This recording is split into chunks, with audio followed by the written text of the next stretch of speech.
Yo, what's up, everybody? Welcome to Not Another Top 10 Show, back again, this time with a special episode, because for the first time in our history, we've had a request. Yeah, that's pretty awesome. cool. Pretty stoked. We won't say who, but they know who they are, and it was kind of, we didn't even ask for it or anything, so it was really awesome that someone had a request, and it sort of ties in with, or we could tie it in with something that's coming out. And I don't know if you guys saw the Boy, that spook movie. I was gonna download it's coming it the out. other day. It's coming out, or it came out. So in honor of that, it's actually, I didn't have any interest in seeing it, but I heard that the ending was a pretty good twist. So I went and read the spoilers on it, and it's a pretty good twist. Not gonna lie. What's that one movie where the lady gets like a whole facial reconfiguration and she has twin kids, but they think it's not really her? What movie is that? It's like a foreign film, I think. No, is that newer or what? Yeah, I think so. Yeah, because it's subtitled movie. No, it is. It's newer because I remember those twins. Mm-hmm. And then she comes back and they don't think it's her. Yeah, they don't think it's their mom. That it's just like a completely different lady wrapped up in these bandages. Shoot us in the comments if this rings a bell. Yeah, if this rings a bell. We don't really know what it is, and I think it's relatively new or newer to America. That at definitely least. Rings a bell. I can't put a finger. It might be on Netflix. I think I read the ending, and that ending sounded actually really good too. So that's why I ask. Nice. But today is going to be the top 10. What is it? Best horror antagonists. Now this is tough because oftentimes I had to remind myself that it's not most iconic, and so it's really a lot of your own personal opinion here, which is I had to keep reminding myself. But some of them I couldn't put it past. So for sure. There's a line for iconic, and then there's I don't know. You feed into it, especially because of the reasons why certain characters are iconic. You know what I mean? Yep. Yeah, definitely. So taking you through the rundown again, we all went our separate ways once we set the topic, or in this case, someone requested a topic for the best horror film antagonists, and we made a top 10 list. We come back, and what we're going to do is break down our 5 through 1. Now, if we have a similar antagonist in our list, whoever has it lower on the list, or higher, I guess. So higher, more towards 5, we'll have to replace that one with their 6. If their 6 is gone, then 7, 8, 9, 10. If you don't know the process of this, go back and listen to the Tom Hanks episode last week for best Tom Hanks films. That one went deep into our list, so it was a pretty fun one too. Trace, what's up with your elbow, man? I don't know, man. I woke up and it was literally like twice its size. And, that is huge, dude. It is, I looked it up, like symptoms and stuff, and obviously they always give you the worst. Symptoms. Yeah. So like blood clot is like popped up right away and stuff, and I'm like, well, good thing it's a Saturday, so I can really go into the doctors and figure this out right away. You know? But hopefully we're good, and hopefully I don't die by next weekend. So. Well, we'd be honored to be sitting here with you if it was your last show. Yeah, it won't be, but pretty gruesome, especially because it's a horror topic. Yeah. Right. Yeah. So, good stuff. All right, let's kick this off. Let's go. Oh, who you guys are? Well, we got to reintroduce ourselves. That's right. Yeah. So I actually just watched The Little Giants today. So reintroducing myself as the Icebox baby, Scott Icebox Nemi. To my left, Joey J. Neems-Nemi. Glad to be back. Oh yeah, junior effort this time. Ooh, yeah. And Trace Couch Patchen. Oh, there he is, the couch. That's a great nickname. I guess it is. Yeah. When we make our real frame of or not on our top 10 show T-shirts, we gotta throw on some cool names in the back. Oh, for sure. Yeah. I think Damon's slogan is the best. Damon, Big DZ Gumbert, pimping the airwaves, though. That's so great. All right, let's do this. So I'll have one of you two. If you guys want to start, doesn't matter. I'm still throwing around some names here. Do you want me to go? Yeah. All right. What's your 5? All right. I wrote some stuff down this time. All right. Channeling little some notes, Scott man. Nemi here. Some notes. First of all, I want to give a little backstory to what I tried doing with my list. Now, when I think of horror antagonists, horror villains, I try not getting characters that, I guess you have some sympathy for. Yeah. You know what I mean? I want these bad, cold-blooded killers, villains. But there's just one character taking my 5 spot that you can't overlook. You have sympathy for her, but you just can't overlook how terrifying her portrayal in this movie is, and that is Regan from The Exorcist. Oh, there we go. All right. Higher, lower? Not on my list. Not on the list. On my list, but it's so jumpy that I'm glad you have it, because now I can just freeze it where it's at. Okay. It's definitely in my list, but yeah, dude, for sure that had to be on there because, take it away. Here I go. You cannot overlook the other shock and terror that this 1973 film, The Exorcist, brings forward with the possessed Regan. Especially with the time the film came out, you know what I mean? There is really nothing like it. People passing out in the theaters and puking and stuff. It was literally just mayhem, and the film still holds up to this day, and her portrayal, and the portrayal of Regan and the character is just so sinister. And it's not really the kid that is the entity; it's the devil inside her. But I mean, like I said, you can't overlook how sinister and how terrifying this movie is. The one scene alone that literally gives me chills to this day is the crab crawl down the stairs. Oh yeah. Isn't it a renewed? Isn't it like a renewed version? I think it was. In Friedkin's cut, I think. Yep. But yeah, dude, that is just thinking about it. I'm getting I know, man, worked up a little bit. Well, even. I mean, talking as the film about the film as a whole, just when that you have even just the cover art of some of those Exorcist releases that has the street light and the house and then the reflection of the priest. Right. Right. Exactly. And that picture alone gives me goosebumps, and the music that goes with it. We've talked numerous times about complete films on this podcast, and I think this one, especially being in the horror genre, is such a complete film because you have the acting, which is done brilliantly. Yeah. Linda Blair. Yeah, Linda Blair. Yes. But I mean, the fact that she can do what she did in that film at such a young age and just, I don't know, just project that kind of vomit. Yeah. But yeah, for sure. So that's why Exorcist had to make my list. Yeah, it is. But it's bone-chilling, man. Yeah, that's the only one that's, a character you're kind of fighting, you're rooting for to get, free from the possession for the rest of my list. I will say, too, and I had apprehension, I was apprehensive about putting it on the list, thinking, kind of how you were thinking about, well, I feel a little bit bad for the character, because she's sort of this protagonist, antagonist at the same time. Exactly. But you do see the demon. That's true. In the film. Yeah. So that, to me, was enough to separate it from all these others on the list. Yeah. And, because you see flashes of it, and damn, that thing's creepy. And I mean, you only almost kind of, relate to the point of where the priests have to come from. They know this little girl's in there, but they know what they're up against, too. So they kind of have to just, fight through the fact that little girl's there, and they're looking at the little girl's face. And that really voice, dude. Oh my god. It's just chilling, bone chilling. All right, so on to number 4. The act of revenge in films, especially horror films, it's a common plot device used prominently in the 80s and the uprise of the slasher subgenre.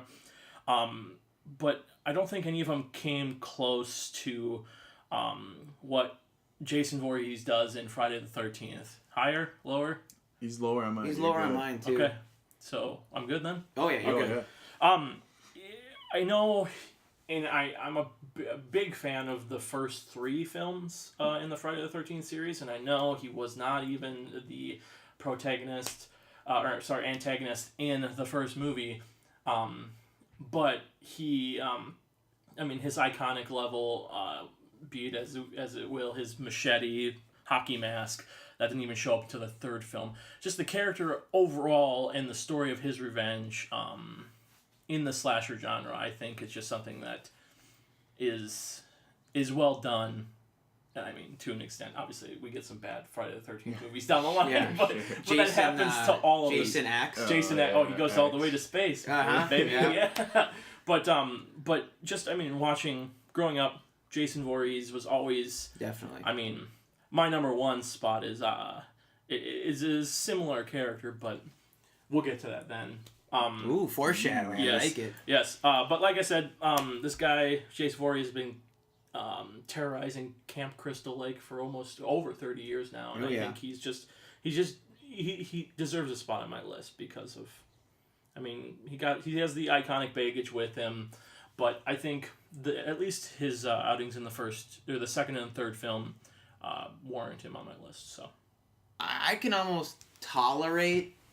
I don't remember which one it is because they all just are kind of melded in my head together. Yeah, for sure. The one with Corey Feldman, that one takes a seriously bizarre twist, and but I really have strong feelings towards the first one, Friday the 13th, and that's why when we get to the end of the list, we might have to barter a little bit here about, or come to terms with Jason's mother, like Jason / Jason's mother. I was thinking about putting / I didn't know how comfortable I would have been. That's what I did on my list. Okay, cool. I put them together. Well, then can I put her together with him? Because Definitely. I think it's well deserved, especially because you think it's Jason throughout the whole film, the first movie, and it's not. It's just his mom. And that mother, the though, old too, woman, is the ultimate creep factor. Yeah, absolutely. And Mrs. Voorhees is the original creepy lady that's just on a murdering spree. and it was, I mean, obviously,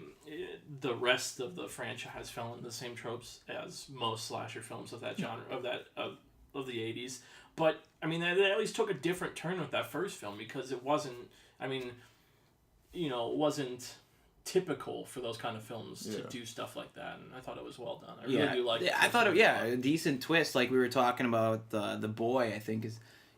movie isn't super strong, but the twist at the end is almost worth the price of admission. So here we are talking about the twist in the original Friday the 13th, in a movie that we'll probably be talking about later, and it being a key role in one of the iconic opening scenes in teen horror slasher movies. Who was the killer in the original Friday the 13th. And exactly. She guessed wrong. Yeah. Real quick, speaking of crappy movies overall, but crazy twist ends, have you ever seen, it's an 80s slasher, but it's under the radar, it's Sleepaway Camp? Yes. Yeah. Oh my god, somebody on my list. So screwed up. Dude, but my god. I was watching a few Watch Mojo lists and everything like that, and just the noise it made at the end, it's just terrifying. And it is creepy as hell. Yeah, some of my friends had seen it back in the day, and they would not tell me what the reveal was. They made me watch it. And, I mean, it's not a great film, but that ending was messed up. Twist. I do think there is a key to what happens in the beginning, because I'm not gonna toot my horn here, but I'm gonna have to toot it. I thought it was weird, but then I kind of just split off the trail of what I was thinking originally. I was like, I guess not. They're taking me in a different direction.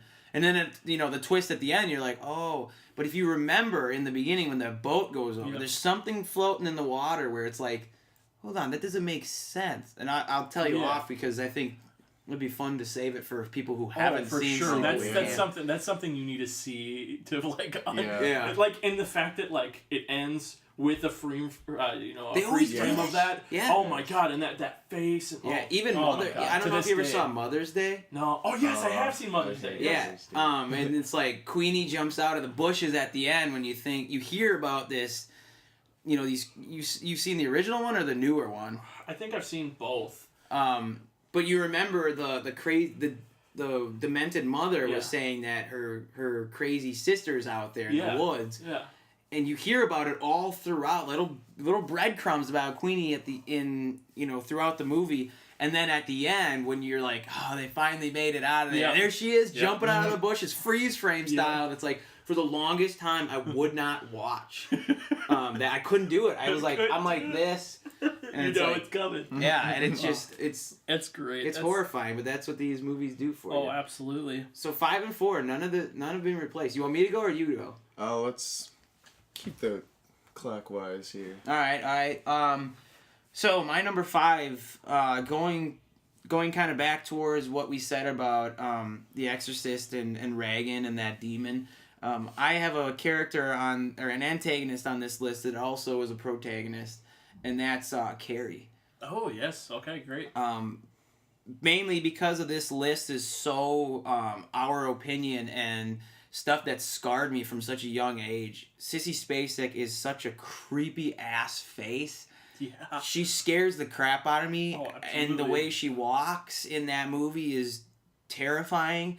And the way the mother, I think I have the mother, Piper Laurie is like, I'm gonna laugh at you. And it's like, oh, stop talking, please. But I had to put Carrie on the list because she's not only creepy as hell, but she, like I said, is in that rare position of being the protagonist and antagonist within the same film. She's an innocent girl learning the harsh realities of her body. Mm-hmm. If you know the beginning of the film, she discovers something that all girls have that just so happens to happen in the locker room showers, so she gets made fun of. But then she's also sort of coming to terms with her, her mind. She has these telekinetic powers, which is scary too. Yeah. The way Brian De Palma puts that, it's kind of psycho-esque, shower stabbing music. Yeah. But with it's really fast, and it's just like it's like 2 swipes, like ding ding. Yep. When she's like focusing on something and it falls, or she makes someone fall over. But the mom is super psychotic, and she turns. Carrie turns from being a bullied young woman to becoming a full blown murderer, and she actually kills John Travolta in that movie. Yeah. Are they in that car? Yeah. So. Yeah, Carrie is. I think Carrie is so well casted. And again, putting the creepy voice of Piper Laurie and using a young, vulnerable Sissy Spacek as Carrie, I think was perfection. The way it just, it really does have that that old school horror movie feeling, almost kind of how It Follows had that music and that look, like that grit almost, and those colors. That's exactly what you'd think you'd see in this movie, and it really drones out throughout the runtime. But yeah, Carrie to me is just. Have you seen the remake? Yeah, I was just gonna say. No, I hated it. No, because I'm not afraid of Chloe Grace. Well, no, it wasn't so much that, but I found the mom cast as Julianne Moore. She actually did an extremely well job with the creepy mother. Like it's almost like it's straight consistency across both movies, actually, as far as the mom goes. Yeah. It just felt like that version of the movie just was so rushed, and they tried too hard to be the original, which they'll never. A lot of those films that are remade, that's where they miss. It's going shot for shot. Remake and of that's what they tried to do, but it's almost like if you're trying to do a modern day Carrie, you really can't follow the old one step by step. Exactly, and I mean, poor casting choices on her. I mean, Chloe Moretz is not a bad actress. I wouldn't think, but I don't think she was great in Let Me In. Yeah, that role is not. It was not hers. Yeah. And then the supporting cast, other than Julianne Moore, was horrible. Like the girls in the film were so bad. They were so overacted. They overacted so bad. And then they introduced CGI. Just the CGI in the film. Oh yeah, the way she blows just horrible. Those people back. Horrible. It really just set I saw it. And I'm just like, nope. I'm literally not sold on this movie anymore. I don't want to finish it. But that shock value of, what's coming, but still you're shocked is you pissed off the wrong girl. Right. Dumping that blood on her, but then the way she walks with her hands curled fingers, down and it's like, oh man. And then on top of that, it's not even over after the prom. She goes home and then she's got to face the mom who's new nightmare. God, and then that jump scare at the end where that lady's dreaming, the guidance counselor, the teacher or something is dreaming. The student, and her hand comes out of the ground. It's like, God, Palma, you They bastard. get you one bastard. Look out. This Yeah. is the There's spot in the one last movie time. where the killer comes back Yeah. for one last scare. Yeah. So, Number 4. This one is probably going to be moved, but I went with Michael Myers. oh yeah, that's. I had 4. That was exactly where he's at. All right, well we'll save it for Trace's. But okay, so I gotta go 6. All right, so number 6 is going to be Samara from The Ring. Oh, I was thinking about her too because something about old people and like little kids, they just have the ultimate creep value. But Yeah. didn't make it on mine, so you're good. Dude, she's evil, scary, terrifying, murderous, mysterious, and just when you think you have her figured out, she kills you. Yeah. That's it. I mean, that's plain and simple. But crawling out of TVs and shit, like, she has that gross nightgown and that long, wet, stringy hair. And the way those things, like, move, like, how the shoulders, like, pop out of the sockets and, like, crawl at you. And, like, it's slow motion. It's just, God, why? That, like, blue, cold skin. Oh, yeah. And her eyes are just pure. Once she reveals her face, crawling out of the screen the after first time when or when at the end when she thinks she got and the kid's like she's like, no, I set her free, and then the kid's like, why did you do that? He starts bleeding out of his nose, and then that dude the TV turns on, and it's like, but just I'm not even gonna lie, I don't even know if I finished that whole movie. Like, I think I've caught it bits and pieces. I don't think I've ever sat down to watch it all the way through because it just scared the crap out of me. It's a good remake of a film. Yeah, honestly, like one of those Japanese to American remakes. Like the Grudge scared the crap out of me too. The Japanese versions are more like scary. That's what I've heard. Yeah, I've heard that too. I never actually sat down and watched it. Yeah, I've never seen any of the. Well, a lot of those, but you got to think about culture too, with the way they believe in they believe so much in spirits and demons and shit like that. Where you see something like that, and it's like, well, that could be in my house. You know, now here you're just like, well, I'm just gonna go to bed now. It's not. Yeah. It is what it is. But for sure. Yeah, but no, Samara, The Ring. Ooh. Very creepy. So that jumped up into my list. Awesome. All right. Number 5. I had Jaws. I took them off. Oh, you did you? I didn't have them on. I mean, we all see Jaws now. It's nothing more than a cheap thrill, if that. But back in the day, Jaws was a very freaky concept. Not even the shark itself. Like, the movie kept people out of the water. And that's why this made so high on my list. The real reactions that people had to this movie, as far as not even going into the water because they saw this movie with a freakishly large, smart shark just bloodthirsty, ready to give it to him. It still has me thinking when I go in the ocean. Oh, yeah. Absolutely. Everybody, yeah. Wait, me, Joe, and Brady went on vacation one time with my parents to South Carolina. It was Hilton Head. And we're out there at night, dude. I mean, it's dark. You can only see by moonlight. Yep. And we're walking around. I mean, we got pretty ballsy, too, going out, like, knee-deep. Yeah. And just walking. And thank you. we're walking down, scary, like, just walking down the beach in knee-deep water, and all of a sudden something just slaps my leg. And I'm like, I kind of froze and looked at those dudes, and, like, they kind of had the same reaction. And I'm like, did you guys feel that? And like, yeah, we're out of here. Got out of that water. Yeah, that's probably the last time When you asked me that is when I felt it then. Yeah, I don't know what it was. It could have been a fish, but like the fact that this fish didn't hear us or see us coming or for some reason was drawn to us, like, I don't even know what was underneath that water. I don't want to know what's underneath that water. And that's going back to, like, I know what you just said about The Ring and whatnot. I mean, like, the culture in Japan and stuff, that's something that's realistic to them, right? Whereas us, supernatural stuff is kind of meh. But something like Jaws is totally believable. You know what I mean? Yeah. It's especially, like, for me personally, that's one of my biggest fears. Like, that's why I don't like going into the ocean, because of I don't know what's in there. Like, the unknown. I guess. Video of just that boat sitting in the water, and you see these people. I don't know what it was. I remember reading the story, but they had the video of this girl, like, you get the video opens with the girl swimming in the water and everyone's just screaming, "Get out, come out!" And then you just see the shark behind her, and she comes up, just bites her leg off. And it's like, oh my god! And that was on like a class trip. Yeah. Are you kidding me? Sure, exactly. And it's like the fear, the amount of fear that everyone's screaming like, "Get out of there! Swim, swim, swim!" And there's that shark coming after you, and it's like, I'd almost like just say screw swimming and like turn to fight or something, which is probably worse because then there goes my arm and like.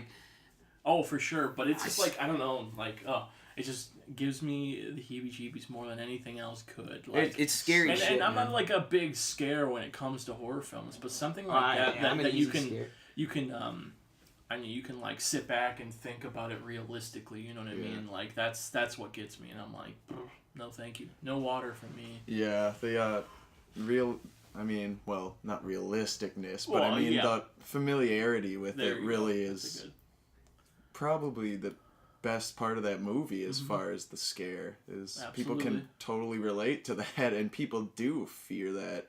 Even as not a giant monster. Well, I mean, even going back to Jason, you go to some sort of cabin in the woods and you're kind of looking around at night over your shoulder just to make sure no one's creeping around with a machete or something. Yeah. And it's like, even in daylight, it's like, who's behind those trees over there? It's like, come on. Why do I watch these movies? To this day, if it's dark, if it's past like 9 o'clock and I have to go upstairs, I book it. Yeah. Because, like, I don't know, I don't like darkness behind me. Yeah. So just...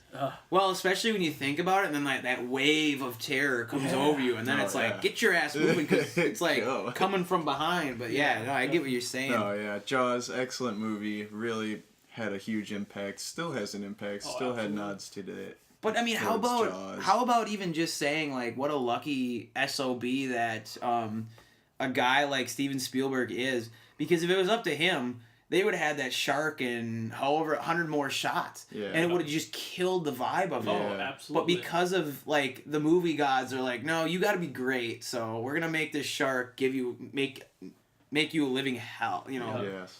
Oh, absolutely. I mean, to our benefit, right? Oh, yeah. Oh, yeah. Natilik. So then that goes to my number 4, which was Mike Myers, which we had higher, right? Yes. Okay. Well, that's 6. That goes to my 6. I have Jack Torrance from The Shining. He's higher. Higher? All right. That gives me Freddy, Nightmare on Elm Street, my 7. He's also my 7. Really? Perfect. All right. He's on the list. Okay, so we got Freddy. Huge creep value. He's burnt and just... looking rough, basically. But besides that, he's got the classic knife glove, which you've never seen before. You're never gonna see again. No, for sure. Just a unique weapon, and the way he gets them, you're not safe from this guy. You go to sleep, you're dead. You wake up, he's got a lot more power since the last time you were awake, and he can fuck with you when you're awake now, too. Absolutely. I was actually just singing that song before I left for work this morning, because, I'm running through my list and everything, and I'm just singing that Freddy song over, and it's like, at the end, never sleep again, and here I am, like, kind of drowsy, like, I'm kind of tired, I wish I could go back to bed, and it's like, nope, I'm going to work. Yep. But, I mean... Yeah, that's the biggest takeaway from Freddy. He's iconic. Like, everything about him, down to his shirt, is iconic. Super unique. Yeah, it's a very unique character. I think my biggest problem with him, being one of the three biggest slasher icons of the '80s, is that he packs so much power. Right? Mm-hmm. You literally can do whatever he wants. You go to sleep, it is his world. Yeah. Mm-hmm. But yet he only terrorizes teenage kids. Like, it's just so weird. Well, he is like that. He was like that pedophile. Yeah, exactly. Right? Yes. So I think a great twist on it would be, but I don't know how you would, come to like a resolution with a movie like this, where you'd have Freddy going into the dreams of little kids. Yeah. Because then you got the creep value of the little kid, on top of the fact that now these little kids are getting slashed up by Freddy Krueger. Oh, for sure. It would. But I don't know how you. What's the resolution of that? Some little kid warriors. Exactly, and then it just kind of undermines the whole. Yeah. So but nonetheless, it's Robert Englund does fantastic. He played him for almost all of the movies except one, I do believe. Had its own TV show. I think it's out of any horror genre or franchise, if you will, he was the biggest one. I think, like overall, icon wise. The knock on all these characters, and I know we're gonna get. We already hit Jason. We're gonna hit Michael Myers. We know that. Yeah. And Freddy is that. They were beat out for everything they were worth, and they just become shit. And then funny, funny, cheesy. Yeah, exactly. But you can't mess with the original. No. The way that, how unique it is for this character to be able to attack you through dreams. Yeah, and I think another great thing with Freddy as far as horror is his backstory of how he became this. Because, I mean, we look at people like Michael Myers, if you watch, like, the Rob Zombie remakes, you kind of get a glimpse of, like, his childhood, and you are able to, like, kind of feel bad for him, and maybe not a huge understanding, but at least a little understanding of why he's chosen this path. With Freddy, he's just been a bad guy since the start. I mean, he's a child diddler. Yeah. I mean, Exactly. There's nothing good about this guy. There's never been anything Agreed. good about this guy. It's and pure evil. You really don't have that sympathy. You don't have that sympathy or level of recognition about why this guy is doing the things he does, and that makes it all the more scary. Absolutely. Is that me for 3? Yep. You for 3. All right, here we go. Next character. When the idea of your character is to take from real-life serial killers and real-life events, you know you have something sadistic. I know it. Leatherface. Yeah, come on. Good. Am I good? No, you're good, yeah. I'm good. He's 9 on mine. Leatherface and his family are the things of nightmare, and the portrayal of the late, great Gunnar Hansen as Leatherface himself it gives moviegoers that kind of... that familiarity, like you were saying, because those movies are so grounded. I mean, there's no supernatural... Okay, for the first couple. There's no supernatural... First one, at least. No supernatural elements to it. I mean, they're just these barbaric, cannibalistic characters that will snatch you up off the side of the road and torture you. I mean, and, there's something about a 300+ pound man running full speed with a chainsaw over his head at you. That's not gonna... This is literally gonna leave anyone in tears. So, so just I mean, I actually didn't mind the Jessica Biel 2004-3 remake of when she was in her heyday. Yeah, exactly. That one was actually pretty well done. And then you can't go wrong with the original one. Oh, the original get that grit, like you were saying before. That 70s style. Yeah, that house too in that kind of shooting. That's just when he just comes out of nowhere and just cracks that guy with the hammer. Yeah. Oh my god, dude, that gets me. And then not only that, but I can't stand to watch the scenes with the wheelchair dude, because he's dead right away. Yeah. You know he's dead. Oh yeah. Like, how is this guy gonna get out of there? Yeah. And if he does get out, then it's just cheap. Then it's just for nothing. Yeah. Mm-hmm. So you're just kind of waiting for waiting for his death. But what I think who directed that? Tobe Hooper. Yeah. Yep. But the way that he's able, I mean, I don't know if he did it on accident or what, but they got perfect sky. For that ending where he's just throwing around that thing, and it's like, what the hell? Yeah, it's like, what are you... Even on that truck, I'd feel like, okay, who's this guy driving me now? Yeah, absolutely. But we've all been to those areas where it's like, I mean, we were rerouted one time going down to South Carolina through the Cumberland Mountains, and that is like, no offense to the people who live in Tennessee and the Cumberland Mountains, but... It gets a little hairy. I mean, you look around, it's like, well, I have nowhere to go right now because we're stuck in traffic, and we're in the mountains, and if someone wants to yank me out... Yeah, and that's it, dude. Those are the no one's going to find me in those woods. Are you kidding me? Those are the feelings that these kind of movies pull and exploit, It's great, and a very, very original look for him too. The fact that he wears the faces of his victims. I will say this though. I hope Siski listens to this because this is a funny story. I remember we came out of, I don't know if we were going to a movie or coming out of it. It was myself, Ray, Siski, and I think Knutson. Sure. And I don't know what we were talking about, but we got on Leatherface, and he's like, Siski thought Leatherface was a real guy. So he's like, yeah, they never caught him, you know. They never caught Leatherface. He could be around here, you know. And I don't know if Siski remembers that, but it was funny because you know. So he legitimately thought he was. He thought it was. Well, he thought it was real, and like he could be wandering around somewhere. That's fantastic. But it is funny, the thing. I mean, we were young when we thought this. No, So it's like I'm not ripping on you, Siski. I'm just bringing up a story. That's very good. I like in those Leatherface films how they always bring in that old slaughterhouse that he used to work at, because I mean, what creepier place to be trapped with, like you said, a 300-pound dude with a chainsaw coming after you than a place where they used to kill animals. They got these giant meat hooks everywhere. Like, this guy could use anything, even if he loses the damn chainsaw. Well, that's the great thing about his character as a whole too, is that how are you gonna escape this? This isn't a teenager dressed in some sort of scary outfit trying to kill you. I mean, this dude's seasoned, man. He knows what he's doing, and unless you're lucky, you aren't getting away. And that movie does not pussyfoot around that fact. Oh, absolutely. The family's been there for how long? Well, too? the whole house is decorated in the bones of animals and people, and it's like, good. Oh man, sadistic is the word that I think of. You know what I mean? It's just. Do they do it? I've seen it in one of them, but do they do it in like the classics where one of them dresses up like a cop too? Do they do that in the classics? Because I think they did that. In the cop was in on it. I thought. Yeah. Oh, okay. Yeah. He was part of the family in the remake. Okay. Yeah, in the remake, he was a brother. Yeah. But I don't. It's been a while since I've watched the original one, but I honestly I know the family was expanded on more.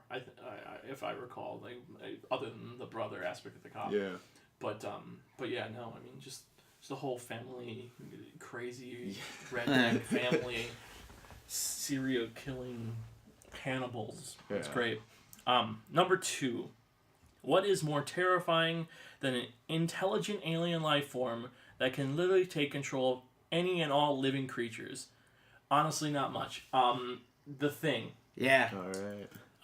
I didn't put it. I love the movie. I saw it so late. Yeah, for sure.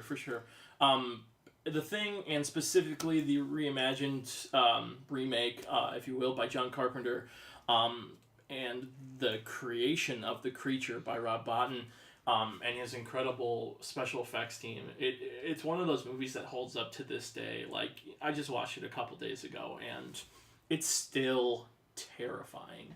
The creatures, the effects that they use in the film. It honestly, I don't think. I mean, very very rare for a movie to match it in how ridiculously realistic it looks. And then you have a creature that its sole purpose is to survive, and that's really all you get from the thing. It's trying to survive in this outpost in Antarctica, but you don't know who it is. You don't know where it is. You don't know what it is. And you're playing a guessing game. You know right away when the dog comes, but you're playing a guessing game with the characters to find out who is the thing. Yeah, it's a great mystery almost. It's a great mystery, absolutely, and the fact that it's a one and done film. They don't have franchises around it. I know they remade it, but I don't know it was more of a prequel, anyways. Actually, it was a literal prequel to this movie. But what a stupid name, though. I know. They just called it The Thing. Yeah, why would you do that? Yeah, but yeah, the fact that essentially, as far as we know, it kind of won in the end. I mean, it didn't survive, but it took out everybody with them, and then left Macready and Keith Davis' character dead. I mean, good for dead out in the Antarctic outpost. So I don't know though. They're kind of just sitting there. I mean, it's Kurt Russell and the black guy, right? Yeah, David Keith. Yeah, I don't forget his name. But he drinks gasoline at the end. Yeah. And then he passes the other guy. They're trying to survive, but I mean. See, I thought that was an indication that the black guy is the thing then. That's another thing that they're trying to give you hints possibly. You know what I mean? Like, who knows? Because that's what, don't they start laughing like? Yeah, they're just sitting down. And he starts laughing at the end because I thought Kurt Russell's character tricked the Thing into thinking he was drinking booze. I don't know. I guess I never really caught that right there, but I might have to take a second look at that. And, God, I'm almost. But I know that they just kind of they leave it up. They Yeah. leave it up as a toss up to really what happens Right. to them. You know what I mean? Yeah. Oh You yeah. don't know. Yeah. They did come out with a video game in like 2005 that said that the black guy was dead and MacReady survived, but. Who counts video games? Yeah. Into a story. But yeah, that's one Royce of my Brackett probably does. Yeah, probably. But yeah, one of my favorite movies in general overall. But definitely taking the number 2 spot on my horror list. Nice. So. 3. I'm gonna go Frankenstein's monster. I had it on the list, took it off. He encompasses a lot of characters that I wanted to put on here. Specifically, I'm really fond of the Universal horror. Yeah. Not only just the Universal horror itself, but the way that others spin on it. So you have Monster Squad, you have Alvin and the Chipmunks Meet Wolfman and Frankenstein. Those kinds of movies I really fall hard for. But for me, it had to be somebody that I wanted to focus on as well. Not just the character, but who played it. So Boris Karloff as the Frankenstein monster is one of the most iconic characters in the Universal horror movie lineup. But again, I wanted to. The way he creates the Frankenstein monster has been played over and over and over again because he defined the role himself. Excuse me, but again, I wanted to. You could put any one of the horror monsters in here, and I wanted to do this because I respect so much. Bela Lugosi as Dracula. Yeah. You have Boris Karloff also played the Mummy, but Vincent Price playing numerous roles of different horror characters, and even I'm trying to think Lon Chaney Jr. as the Wolfman. Mm-hmm. So if I'm missing anybody, I don't remember their names, but.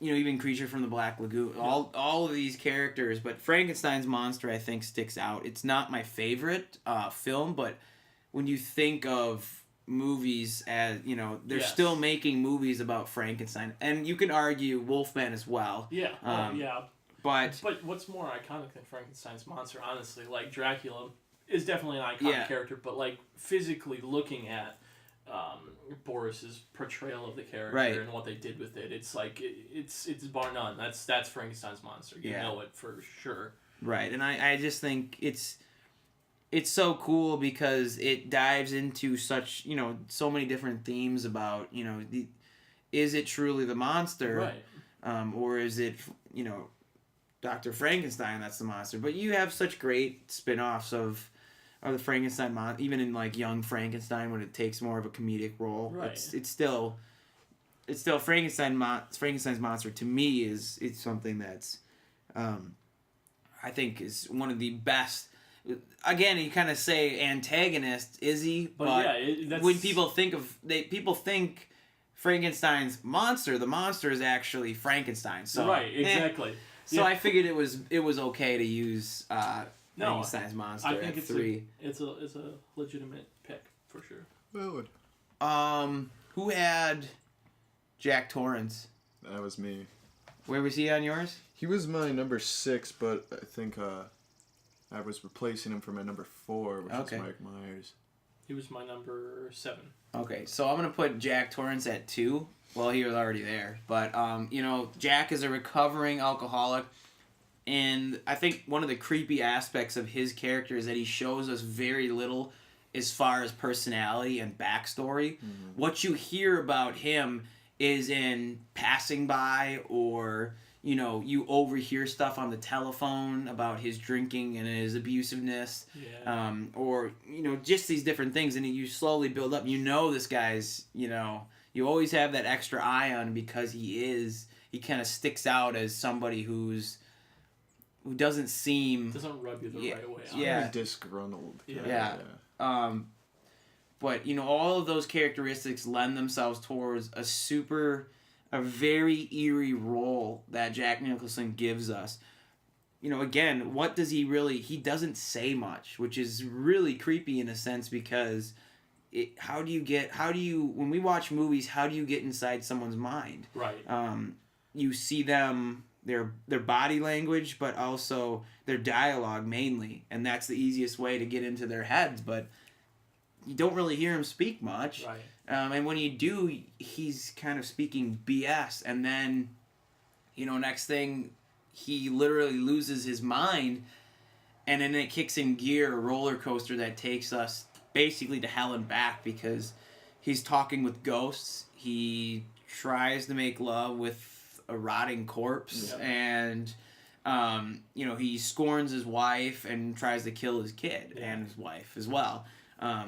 But not only that, Jack Torrance gives us obviously one of the most memorable lines in a horror film. Here's Johnny. Yeah. But you know when the Simpsons start ripping off your stuff, then you know you've done something good because Homer's impersonation of Jack Torrance is hilarious. When he's climbing up the stairs with the bat. It's just good stuff. Something about no TV, no beer, make Homer something. I said that to myself today. It was great. That's great. I think a really creepy thing about Jack Torrance is that he's just a person. Like, he's a guy just taking over this bum, boring job. I mean, what are you going to do at this hotel in the middle of nowhere? Nobody's there except your wife and your kid. I mean, you're sitting there trying to write a memoir, which you had writer's block on for Lord knows how long, and it's like you said, you're a recovering alcoholic. You don't really have a lot of good things to look back on, yet his descent into madness is a gradual one, and that is also that, like, every time you see this guy down the line in the movie, he's just a little more off, like, unhinged. And that just really, like, gets you on the edge of your seat waiting for, like, when he's just gonna fucking snap. And I don't think anybody really, like, could foresee when he was gonna snap when that movie first came out. Well, literally couldn't, because it's a different version of the character from the book. I mean, and that's one of the best things about this is that, like, it veered from the original source material, but in a fantastic way. Like, and, honestly, that's why we got to tip our cap to the late great Stanley Kubrick, because you know, watch Room 237, the documentary, and the way these people have come up with these conspiracy theories around this film, it's absolutely insane. And you can believe every single one of them because of the way this guy was so anal about putting things in the right spot, making things look the way they are. I mean, the guy was, and I think what adds to, you know, his memory and his sort of... the way he was a hermit almost, you know, his lore is that he never spoke.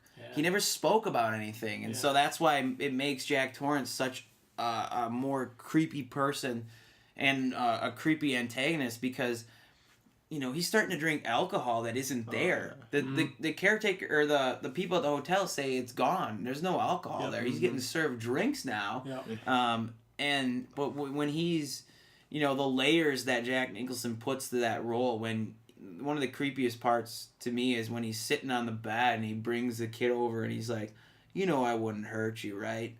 I wouldn't hurt your mother. And it's like, oh my God, what's gonna, like, you're just waiting for him to just wring the kid's neck right there. Yeah. And then in the... Not hurt them, you'd only bash their brains. Yeah. I'm curious as to these conspiracy theories. Give me an example. Oh, yeah, dude, it's on... it should be on Netflix, I think. Well, that's where I watched it. I don't know, it was a while ago. But, like, there's one about the moon landing and how he filmed it and how he put messages in the film, in The Shining, about the fact that he was associated with he's like gloating about the fact that the moon landing was all fake and that he shot it. Yeah, he filmed it. He had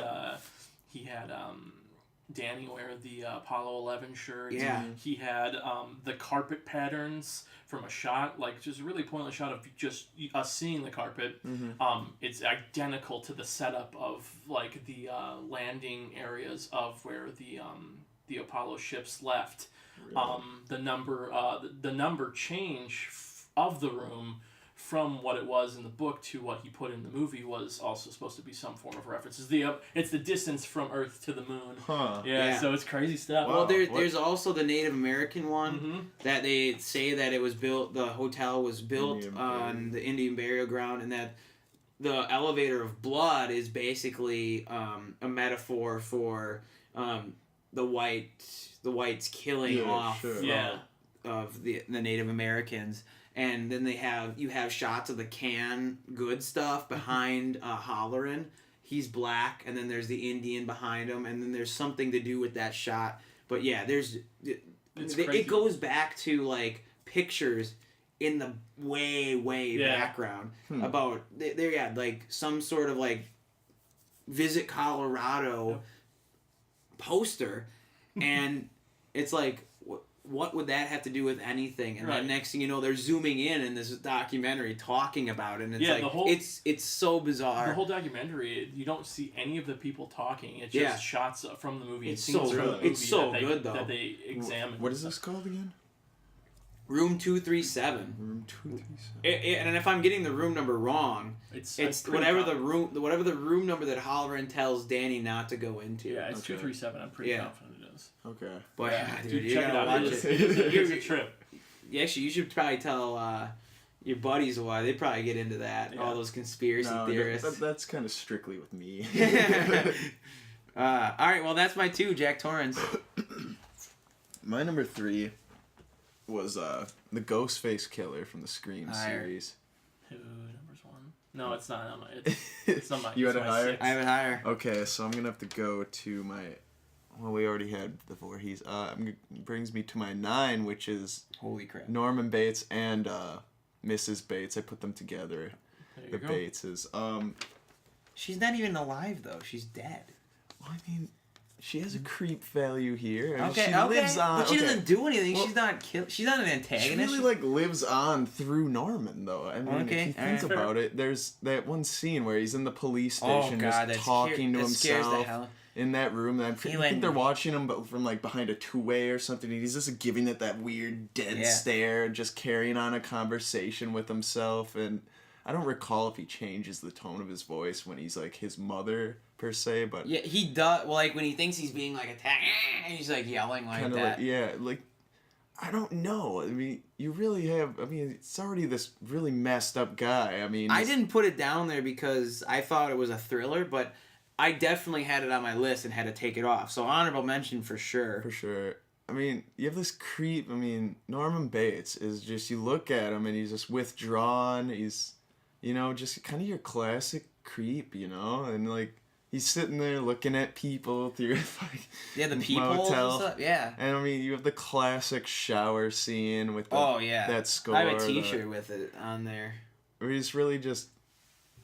I don't know. I mean, you go to a hotel and the first thing you really think about is, I hope this guy is not Norman Bates. He's definitely a great antagonist because you think, I'm sure half the population in America thinks about, I wonder if someone's going to open the shower curtain and stab him. Yeah. That's like ingrained into that I think you can argue in that sense.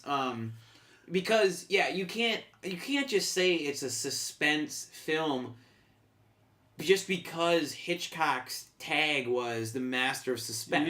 Give me a break, dude. Right. You're not gonna sell me on that. The way he sets it up is unlike most horror films you've seen before, though. I mean, what is the point of a suspense versus a horror? I mean, less blood? I don't know. But either way, back in the day when he's shooting that stuff, he has so much censorship on him that's the way he had to cut that scene because they wouldn't show the blood. Yeah, so sure. And the nudity obviously too. Yeah. So I just think the big creep value with Norman Bates is when people first kind of like run into him, they just kind of like, he is maybe a little withdrawn. They could probably catch that. He went Tom a fly. He is like, I mean, he's well behaved, he's well mannered and everything, and I think like so many people can relate to that, because how many people do you come in contact just with passing by, like a hotel clerk or like a bartender or anything like that? Bartender. Which you could just have this surface personality, but then once you start to go deeper, you just find a whole lot of things that you wish without you a did doubt. not. I mean, just the way. I mean, and we're going into different things here, but like, not only the way that Hitchcock used so much suspense techniques that are being used today, but you watch any Tarantino movie, and I'm not just saying him, just pointing him out as a whole. There's so many. Scorsese uses it too. But you watch the overhead shots between room to room. Yeah. He does it quite a bit in Inglourious Basterds, but that's when that PI that detective is walking up the stairs. And then you have Norman Bates coming out of the room. You see that overhead shot going from room to room, and then you get that view in the eye. Like, dude, it's Hitchcock was way before his time. I wish the dude was still alive. I want to kick it with him. I can't. So the next best thing is to watch Norman Bates hack up some people and dress like a woman. I mean, come on. But no, I think it's a good. I mean, he was 9 on your list. But yeah, I honestly. I honestly think, definitely.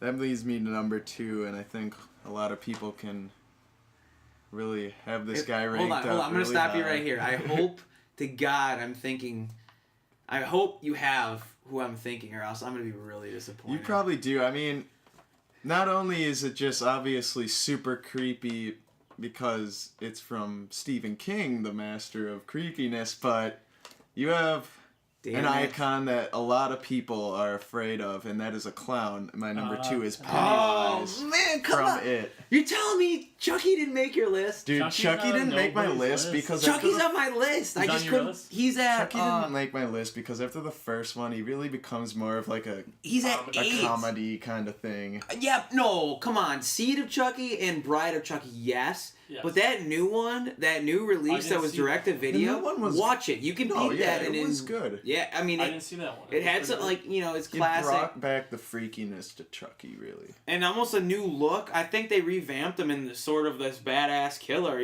but... Hey... I can't believe it. I can't believe he didn't make it. I've seen Seed of Chucky and Bride of Chucky, unfortunately. But I only really got into the first one anyways. So it wasn't really, or not even got into it. But I mean I'm sitting here saying now I need to put him in my top 5, but no. Honestly, the first time I was ever exposed to some spook movie, this is probably Chucky, and I mean it doesn't hold up to this day now, but like Brad Dourif as his voice is classic. Brad Dourif is it's classic. Perfect. And it holds up to an extent. My 23-year-old brother is still scared of Chucky to this day. Yeah, isn't Winnie? Winnie's scared about Chucky? I think he might be too, yeah. Like, that scare factor, he had it there. Some people don't like dolls, some people don't like clowns. I mean, the scary thing about Chucky is he looks like a doll you would have because he was based off of a Cabbage Patch Kid doll. Yeah, exactly. Dude, I had one. Well, Mom would go on for days about I had a My Buddy doll. Yeah. Same suspenders, colorful arms. But he had a hat on his short red hair. And, like, after seeing that, like, my mom said we used to have these accordion doors. My mom would say that she'd be sitting in the living room at night, and she'd see the accordion door open a little bit. Oh. She'd see my hand pull My Buddy doll out and drop it out, because I didn't want to sleep with him, because he scared the crap out of me, because I thought he was Chucky. But anyways, enough love for Chucky. Let's get Pennywise, dude. Pennywise. All right. Well, number 1, he's a clown. Yep. I mean, I think about I'll float down here. Anybody with a phobia, scared of something, 50% chance it's gonna be a clown. Yeah. Right? Well, I think half of that is BS. Well, yeah, I'd also unless say you're the Chucky same Finster. thing, but. I mean, another thing is, this guy, he's not just a clown. This guy can be anything, and he sees you, he knows your deepest fear, and that's exactly what he's going to be, because he knows, like... What do you think your deepest fear is? What would Pennywise turn into for you? For me?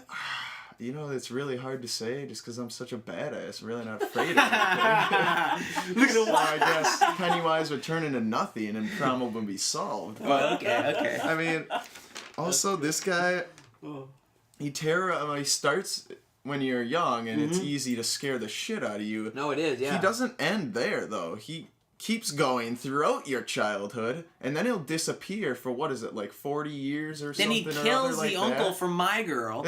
What a douche. Yeah. He comes back, and when you've forgotten about him, you're in your middle age now, you're out of the city, have a family maybe. You got all these things going on. And then you come home one day to an empty house, and there's just something there that brings you back to your childhood, and just this terror of this that was in your town with your friends, which you knew you could not escape from. You couldn't get away from it, and now it's back. And every hope you had boiling back, like in the back of your mind, that this thing is hopefully gone forever, that's gone. Yep. And now you have to think either, okay, where am I going to go to get away from this now? Or how am I going to deal with this to stop it? Is there a way to stop it? You know? And this guy's just so powerful. I mean...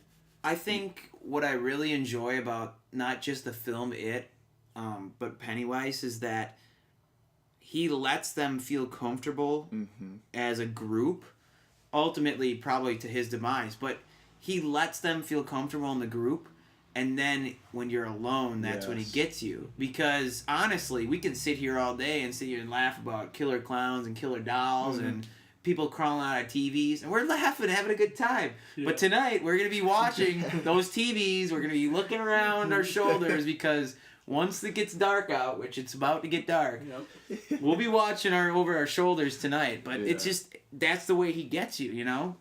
Yeah. One simple nod to, you know, the way a piece of candy, you know, triggers, you know, oh, I want to, you know, that's sweet. I taste that sweet. Or, you know, a jar of pickles, it's like you start, like, your mouth starts watering. Think of it. You all of a sudden see this little tick that he's putting out there, and you're thinking, like, oh my God, I just shit my pants, you know, because this dude's back. But I wonder if they're still remaking that. I know that they still have plans.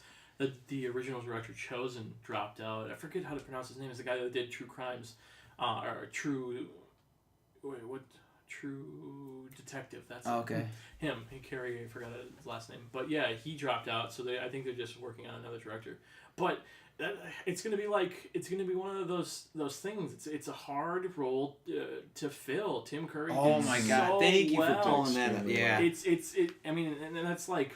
I feel like that's why. You know, you go back to the Nightmare on Elm Street remake. It didn't do as well. You didn't have Robert Englund in there. You didn't have this... And too much CG, almost like Carrie. Yeah, exactly. Carrie's remake. You go back to that. You didn't have the right actress or actor in there that defined that character. So it's going to be... I mean, it's going to be interesting. I'd love to see a new take on it, but it's going to be something to see who they fill. It'll definitely be a challenge. Yeah. Because Tim Curry... Especially back then, the guy was Wild Thornberries. You have him, Rocky Horror Picture Show. You have him in Home Alone 2. Have a lovely day. Home Alone 2. I forgot. There are thousands of parasites. Armed to the teeth. She slaps him across the face. What's the matter? Store and take your stolen credit card. Oh, he's great though. Pennywise. No, yeah, Pennywise, and also the ruthlessness. I mean, he's killing toddlers. Oh, yeah, he killed that. What's the kid? Georgie, and then in the beginning... They all float down here, Georgie. In the beginning, he gets that little girl with that... He lures her into the laundry with that laugh. Oh, yeah. And then he leaves the picture of Georgie, which is how the dude knows that he's back. Yeah. That is just, like... It is creepy, man. I almost want to read that book. Even for just, a thing to be going after, like, toddlers is really unheard of. Yeah. And this guy also has a... reach into the realm of reality in the ways that he can fuck with people's minds and make them see things that are not there and believe like things that are not things there. No one else can see. Do things no one else can do. And he can also throw an X factor in there, John which he Carpenter's does. Big Trouble in China. By going to the psych ward with that old bully and, getting him back into the role of you go kill him, He gives him the switchblade, his iconic switchblade. I almost got kind of like turned off at that part. Yeah, well... That part was kind of like... tacked on, but... Yeah. But when they have to go to those woods and you see them at the distance across that pond or whatever, and the red balloon, it's like, dude, give me a break. I'm like, you want me to sleep ever? No, great pull, man. I almost forgot he might be on my honorables.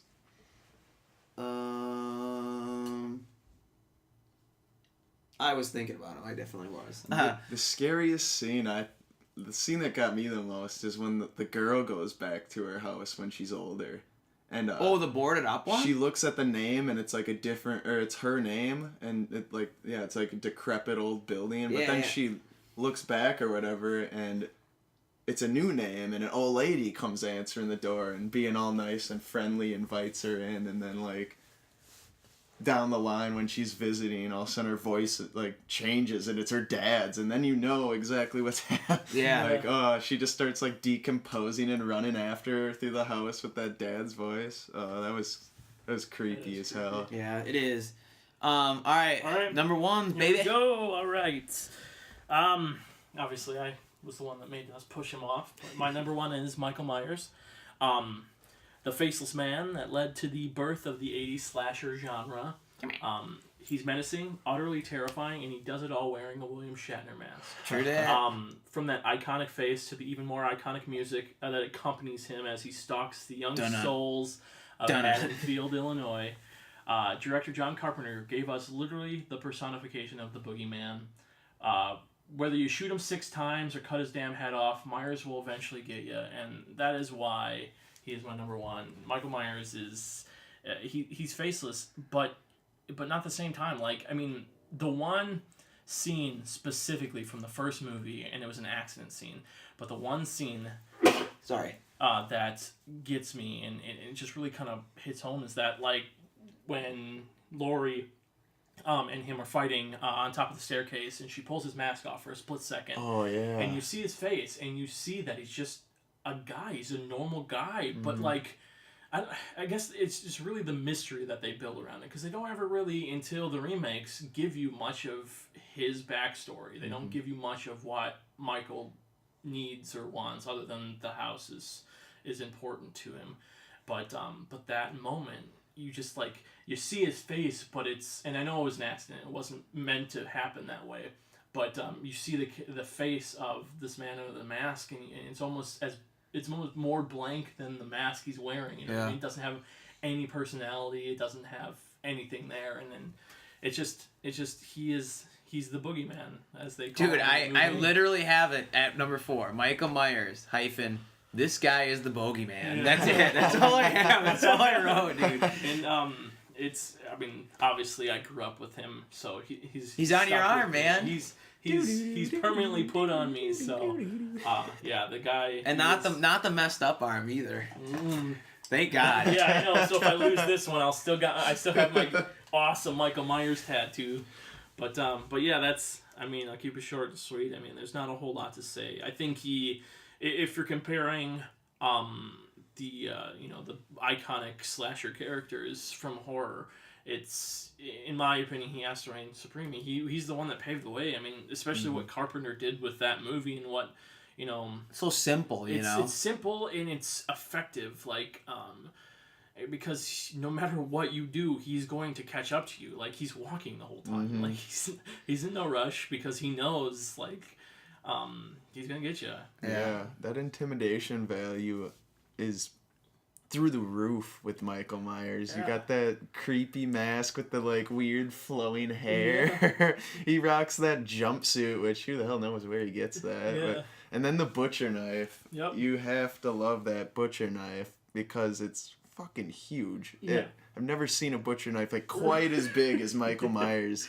Also, the ruthlessness with this guy. I mean, he's out for the blood of his own family. Yeah. Oh, yeah, That's for sure. Something that I think is really unique with Michael Myers, too, is that he's, not solely looking for his family, but... Right, but that's what... ultimate goal pushes forward, is to just basically kill your bloodline, and that's intense.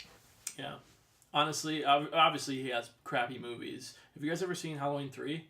The one without Michael the Myers? one that doesn't have Season of the Witch, yeah. It's not even a bad movie on its own, but the it. fact that they called it Halloween 3 just baffles me. He's seen once in the movie. He's on a TV screen while at the hospital while somebody's watching. Really? The original Halloween movie. That's the only time you see him in the movie. But yeah, Halloween 1, Halloween 2, great movies. You go to 4, which doesn't have Laurie Strode, but it has... is that when you get the Jordan? That's when it gets kind of weird. It gets weird. Before the 4 wasn't badly done. I thought 4 was actually pretty good, but then it gets super weird.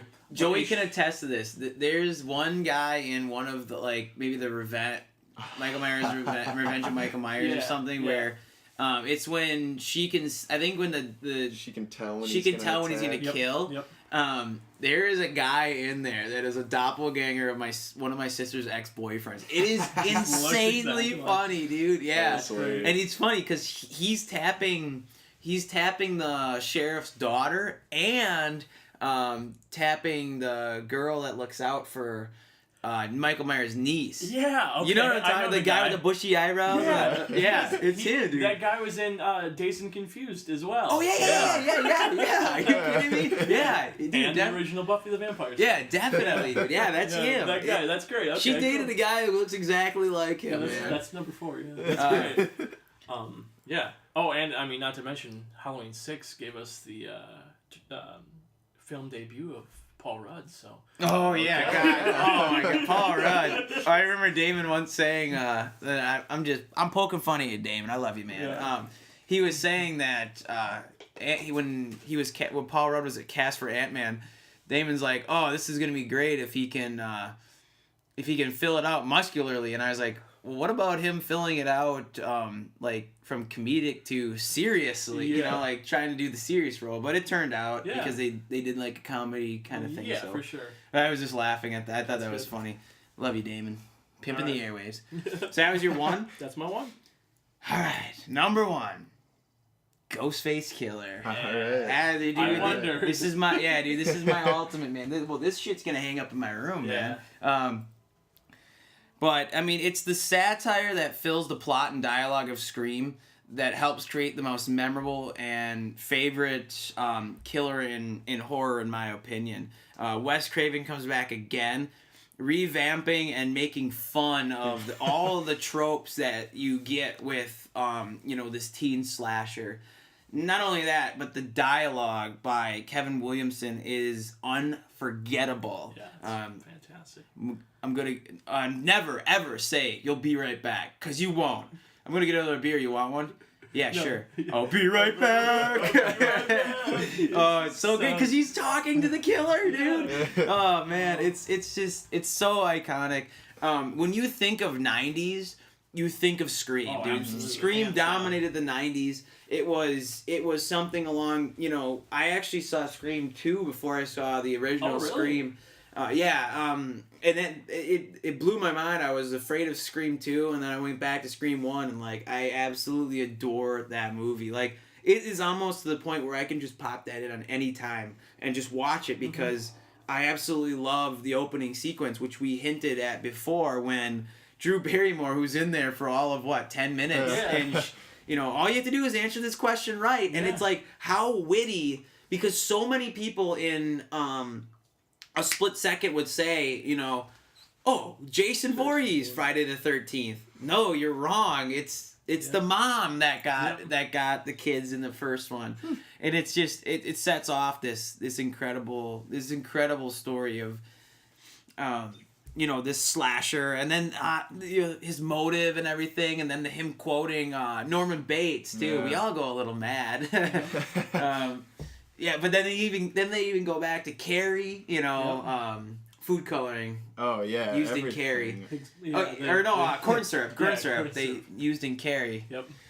Licking his fingers. Yeah, I love how they poke fun at all those, and they really get all of them. Yeah. Really, including my favorites when Henry Winkler comes busting out of his office. You little shits, and the janitor. The hell are you saying to me? Huh? Yeah. Not you, Fred. And he's just rocking the same sweater, rocking the same clothes and everything, and he's the janitor. Yeah. Yeah. I think the really good thing, or like thing I like most about Ghostface Killer is he has these kind of like supernatural qualities, like disappearing and all that, but he's a person. Yeah. Just a normal person. That's part. I think that's that's part of the script too that Williamson drafted when he, it's like you got to add some of these, but. So many people to this day say this about films when they're reviewing films, like, this film knows what it is. Like, go screw yourself. That's just a cheap way of saying, that you like it. Anyways, besides that, this film knows what it is. Yeah. You know what I mean? It's making fun of it, He's running around in the daytime, like, that almost makes you laugh, you know? Absolutely. It's great. And it's, like you said... The proverbial tit shot. I like Not so trading spaces. Jamie Kennedy. Yeah, or trading places. What the hell am I talking about? The way that they HGTV always have them, like, calling people, too, I think is really great knock at the old films, too. Because, I mean, if you're really a killer, you're really gonna fuck around on the phone for 20 minutes with them and then go kill them. But that voice too, it's like that when I voice actually changer, that classic. Which is funny because it's not even a voice change; it's just an actual guy talking whose voice is like that. But I've actually seen a Scream voice change. They did. They started making them. I mean. Surprise! Surprise, Sydney. Are you really calling the cops? You bet your sorry ass I am. My parents are gonna be so mad at me. Hit me with the phone, dick. Hit me with the phone, dick. Die here. Yeah, that's great. So great. I love it. Remember, keep close to the sides. He's already stabbed. Okay, like he's just gonna. Oh, babe, you are gonna love this shit. I said it to a kid at tennis today. I didn't say now you're gonna die, but I said those are the rules. Those are the rules. Now you're gonna die. Those are the rules. Guess how I'm gonna die. Oh man. I always had a thing for you, Sid. I heard that was just something he added himself. It wasn't even scripted. Oh yeah, Matthew Lillard is class. He's such a man. I would watch. Dude, I love that movie. And I love Ghostface Killer. Dude, you could still go around. I got off my notes here, but you can still go around. Halloween this year, 2016. You'll see Ghostface Killer walking around. You'll see Michael Myers walking around. How profitable that just get up became. Especially into the early 2000s. It was like literally everybody. I was screaming the glow in the dark, 4 years in a row. The white, the blood gush mask. Oh yeah, the blood gush. Yes, and then the stoned one from Scary Movie. The stone one. Dude, it's great, man. Ghostface Killer #1 for me all the way. Number 1 for me is Chucky. Not just an individual, but I mean, together they really make one entity, and that is the Hills Have Eyes hillbilly family. Oh, wow. Man, I was hoping Jeepers Creepers. When I saw this movie, I was still pretty young. We shared a room at the time. You were asleep and set me up with the Hills Have Eyes on a portable DVD player. There I am in the pitch dark. And I get to when they start assaulting like the camper. Oh, and when they burn the dad, that's such a great sequence. That like intense yeah. That was just scaring the fucking hell out of me, and I turned it off and couldn't do it. And then I was going to look for the lights, crashing into shit, and you woke up, and I was like, dude, the movie freaked me out, man. But hit me with the phone, dick. Besides this like looking grotesque, I mean, you have really a situation which you would kind of really worry about something like that. I mean, if you get stranded in the middle of nowhere, it's not a realistic fear, but it is one that is in the back of your mind at all times. Like, what if there's people skulking around waiting for the perfect time to strike? These people look just terrible. Like, the shock value when you see these people is just like, ooh. Yeah, like, you got the sloth-looking mutants, you got the big-headed fucking wheelchair one, and just that one dude without any lips. Oh yeah, just like these weird teeth. They're like, they're like that one dude has like Voldemort nose. Yeah, it's just like snake slits. Is his nose? Are you referring to the newer S1? I'm talking about the newer one. Yeah, the newer one. That's a. But the sequence really takes off from when they catch the old man and burn him to lure them out. Yes. There, and then you have Vanessa Shaw, who I think I was shocked that she gets capped in the head because we know and love her from Hocus Pocus so much. It's like, no! I know. Monica! Dude, what actually freaked me out a lot, too, is when she comes back for like a split second, just... Yeah. He's like, holy shit, dude, that bitch is alive. Yeah. She took that python. Fucking magnum, dude, right to the brain. Yeah. And then it's insane. Yeah. Now, I did some digging into this story because Allison from it really kind of like hits home for me for some reason. Just mutants. Bloodthirsty, cannibalizing mutants in the desert. That's just something that would really scare the shit out of me. Sure. So I did some digging to see if there was any merit to this story, because you see it says based on a true story, which granted it's probably very loosely. This from the 1800s. This is a 15th. This is something out of the 15th century that it's kind of loosely based around on the Airstreams on the Sawney Bean clan. In 15th century Scotland, it was like Alex Bean or something. That was Sean the guy's Bean's name. cousin. Yeah. And basically, he did not want to follow with whatever craft that his father was. So basically, this dude just like took his wife and whatever children he had and moved to like the coast, and they just lived in a cave. And eventually, they started interbreeding and becoming like deformed, like incest. Obviously, it causes very weird mutations of the genes and stuff. And not in Game of Thrones. They were looking like these people did like actually have like kind of some weird physical deformities, and they would sleep during the day in their cave, and they would only come out at night, and they'd prey on all the travelers that were traveling to this nearby kind of village, and the villagers were they were aware of the disappearances and stuff. But like sometimes body parts would wash ashore, and they never knew who it was until they tried to take out this one guy who was a little more skilled than they had probably thought, and he was able to hold off the family, or like whoever was attacking, until help arrived, and then the Bean clan then ran back to their cave, and the Scottish king actually dispatched soldiers who were led by Bloodhound to their cave, where they captured them, took them back, and they were executed without a trial. The men were castrated and their feet were severed until they bled out, and they made the women and the children watch, and then they burned them alive. Women. Burned alive. Yeah. Yeah, so I mean... Intense, man. It's a freaky-ass movie by itself, and then I thought that once I dug that up, that like kind of made it just like more freakier for me that is loosely based on something like that. Yeah, I'm actually happy that at least was mentioned, because that's... I mean, it was a remake, but I think I feel like it's undermined a little bit of how well it actually was. I actually really did enjoy the movie a lot. Oh yeah, it scared the crap out of me for sure. Yeah, the second one was. The second one was garbage. I really like that one. Do you guys have any honorable mentions to go over? What do you got? I got Demon and Paranormal Activity. Chucky made my list. Leatherface is on there. Jason's mother. But I wanted to go over the Jeepers Creepers killer.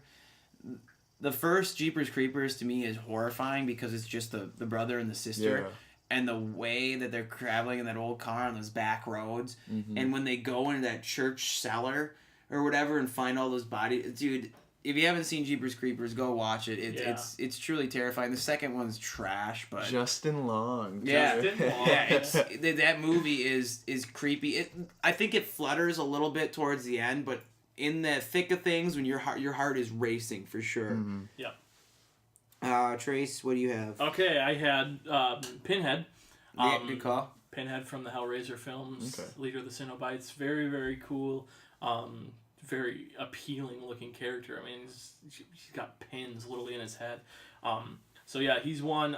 The Predator, obviously, it's kind of in a gray area, but I feel like he especially in the second one where he actually had like, you guys ever see Predator 2? Yeah. Yeah, where he had literally hanging people up from the rafters and stuff and skinning them alive. Taking their heads. Yeah, and then I had Sam. the little from Trick or Treat. Yes. Yes. Trick or Treat, man. Oh, dude, I wish they did more of those because it was a throwback to tell. Creepshow, and I thought it was really well done. The short stories that kind of tied all together. Oh yeah. I actually read something today saying that they are tossing around the idea of a sequel. They should. I mean, it's I don't know. It's something. It's not even a sequel. I thought you can just spin off. I mean, short stories that exactly combined into one, and I really like that reminiscent of Creepshow and that whole story between him and that old dude. Oh yeah, it's great because it mixes in some humor too, which is funny. Exactly. So those are my honorables. All right, let's do. I had one of my honorables was a Nosferatu. Actually, I had with the connection. Sorry, Siri. Dude, Siri, you're ruining our podcast. I had a really tough time. I was gonna include him as 10 on my list, but I don't know. It's just Nosferatu. Oh, okay. I mean, the inception. No, of you the don't really. I mean, you vampire, could say Dracula. I think more so yeah. now than For him. sure. But And then I also just had zombies because, I mean, we've had numerous amounts of scary. I mean, most of them are kind of flops, but Dawn of the Dead was a decent good remake. It was Night of the Living Dead. Night of the Living Dead. They're coming for you, Barbara. I mean, and there's this whole cult following of zombies, and just zombies are what people want to see for some reason. Absolutely. So I mean, you really got to give that merit. Coral. All right, let's do this. Let's make this list. Number 1, you had Michael Myers. We had him at 4. What did you have at 1? I had the Hills Have Eyes family. And I had Ghostface Killer. I think Michael Myers. We have to give it average wise. Oh yeah. 2 now. Let's fight it out. I had Ghostface as my 3. I had Ghostface as 1. I wouldn't have a problem putting him at 2. 7. Ghostface 2? Yep. All right, 3 we're at.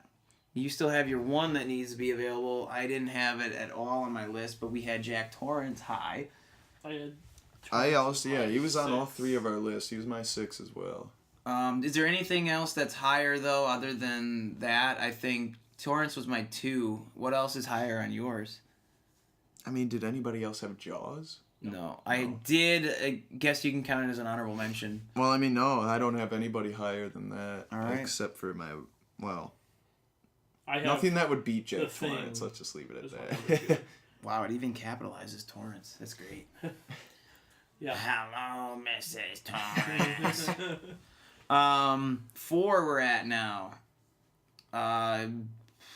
I have my 2 The Thing, my 3 Leatherface, and he has his 1 still. Yeah, my number 1. Should we hit up Joey's 1 and then go Leatherface at 5? Because I do have him in my list. Okay. If you have him. All right.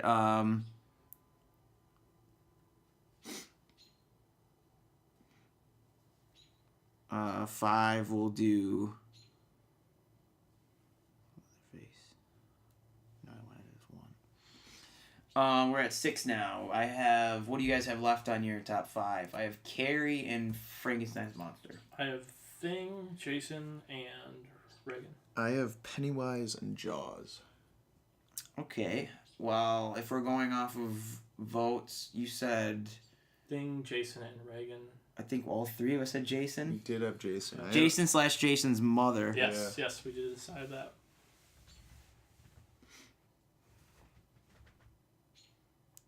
So we're at 7 here. I have Carrie and Frankenstein's Monster. What do you have? I have Pennywise and Jaws. And I have Thing and Reagan. I did have Reagan as well. We're going to come down to it, man. We have 3 spots left? We have 7, 8, 9, 10. Oh, so 4. But we definitely have to put on... I think Pennywise definitely deserves a spot. Yeah. We both had Reagan's Demon on our list. I'm down to put Pennywise as 7, though, if you guys are. Totally.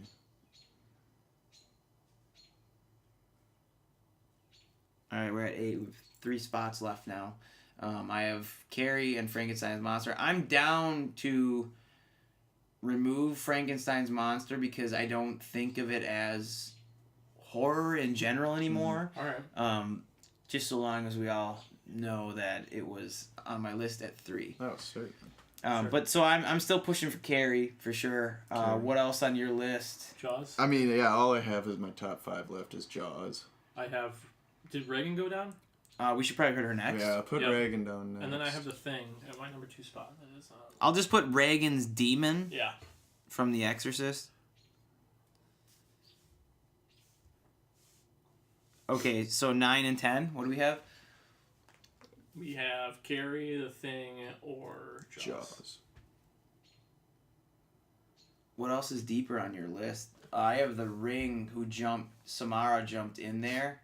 But we also have Freddy. Freddy is my 7. Freddy is also my 7. You didn't have him? I did not have Freddy. So we're looking at what? Freddy, Carrie, and The Thing? And, well, Jaws, but yeah. Fuck, Jaws ain't making it, dude. It's the same thing as Frankenstein. You don't look at it as horror. It's a good argument. I think in the long run, you're thinking Carrie and Freddy, and I'd love to put The Thing on there. So we have 3. Mm-hmm. I'd go with The Thing and Freddy. That's just me, because I feel like not trying to get into the more iconic, but they are kind of more. You think about horror, you kind of think more towards Freddy, The Thing, more than Carrie covered in pig's blood. But that's just me. All right, your take? Freddy for sure. I could see The Thing. Let's do Freddy at 9. Yeah, get that out of the way. I could see The Thing and Carrie kind of going back at it in iconic status because especially what you just said, the pig's blood version of her was super iconic. Mm-hmm. But yeah, no, it's a hit or miss for me. I can take it either. Are you trying to see for something you could flip? Yeah, because... All right, here we go. All right, so we have... what the hell is that? Georgia or non-Georgia. All right. What I have here is a block of wood that is explaining how to really be a Georgia Bulldog. So we'll say heads is the side that says how to be a Georgia Bulldog. Tails will be the side with just the wood on the back. Very good. You are the guest, so you choose. All right, I'll take Georgia. All right, he's taking the heads. Here we go. It's heads. All right, The Thing makes it over Carrie. Bullshit. Yeah. Nah, I'm just kidding. Chucky's not on there either. Wins immunity. All right. I'll do 10, 9, 8. You do 7, 6, 5. You 4, 3, 2, and we'll do the 1. Okay. All right. So number 10 on none of our top 10 shows, the best. What is it? Horror antagonists. Horror antagonists. Number 10, we have The Thing. Number 9, Freddy Krueger. Number 8, Reagan's Demon from The Exorcist. Ooh. Number 7, we have Pennywise from It. We have number 6, Jason Voorhees and Jason Voorhees' mother. And number 5, we have Leatherface. All right. For number 4, we have Hills Have Eyes Cannibals. Number 3, Jack Torrance. And number 2, Ghostface Killer. And the number 1... best horror film antagonist is Michael Myers. You heard it here. Michael Myers, number 1. Carrie didn't make it. Bullshit. Chucky didn't make it. Bullshit. Samara from The Ring didn't make it. Bullshit. No, I'm just kidding. No, it was a tough list that turned out to be great. So we want to thank our listeners who like, subscribe, and share our stuff. You guys are the best. We love doing it for you and also for us. I'm not gonna lie. Yeah, for sure. But keep liking and subscribing and commenting and everything. We'll probably have another contest coming up here shortly. But tell people we love new listeners, new legs. Go back and watch our best Tom Hanks films that we did last week. Listen to the Jungle Book review if you haven't seen the Jungle Book, and.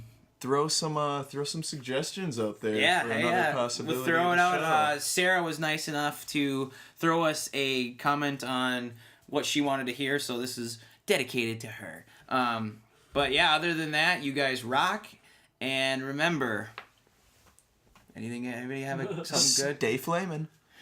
No, something horror related. Stay flaming. Wow, that was great. I don't know. I can't think of one. Come on, we got to think of something. We got Michael Myers Watch doesn't talk.